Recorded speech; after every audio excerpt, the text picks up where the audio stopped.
Hello friends, मेरा नाम शिवम यादव है और मैं आपका पावर ऑफ मोटिवेशन में स्वागत करता हूं। आज मैं आप सबके लिए एक और स्पेशल स्टोरी लेकर आया हूं, जिसका नाम है संगत का असर। तो संगत का असर तो इतना भयानक होता है कि आप कितने भी अच्छे हों या फिर आप कितने भी अच्छे हो, तब भी आप उनकी तरह बन जाओगे जिनकी संगत में आप रहते हैं। या आप कितने भी बुरे हो तो आप अच्छे लोगों की संगत में रहोगे तो अच्छे बन जाओगे। तो आज की चलिए स्टोरी स्टार्ट करते हैं। तो आज की स्टोरी है, एक बार एक राजा शिकार के उद्देश्य से अपने काफिले के साथ किसी जंगल से गुजर रहा था। दूर दूर तक शिकार नजर नहीं आ रहा था। वे धीरे धीरे घनघोर जंगल में प्रवेश करते हुए अभी कुछ ही दूर गए थे कि उन्हें कुछ डाकुओं के छिपने की जगह दिखाई दी। जैसे ही वे उसके पास पहुंचे पहुंचे कि पास के पेड़ पर बैठा तोता बोल पड़ा, पकड़ो पकड़ो, एक राजा आ रहा है। इसके पास बहुत सारा सामान है, लूटो लूटो, जल्दी आओ जल्दी आओ। तोते की आवाज़ सुनकर सभी डाकू राजा की ओर दौड़ पड़े।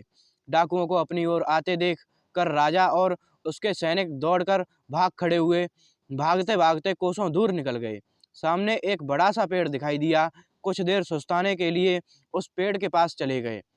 जैसे ही पेड़ के पास पहुंचे कि उस पेड़ पर बैठा तोता बोल पड़ा, आओ राजन, हमारे साधु महात्मा की कुटी में आपका स्वागत है।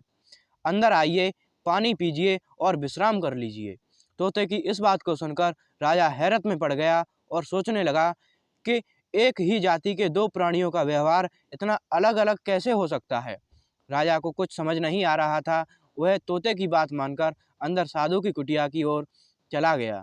साधु महात्मा को प्रणाम कर उनके समीप बैठ गया, अपनी सारी कहानी सुनाई और फिर धीरे से पूछा, ऋषिवर, इन दोनों तोतों के व्यवहार में आखिर इतना अंतर क्यों है?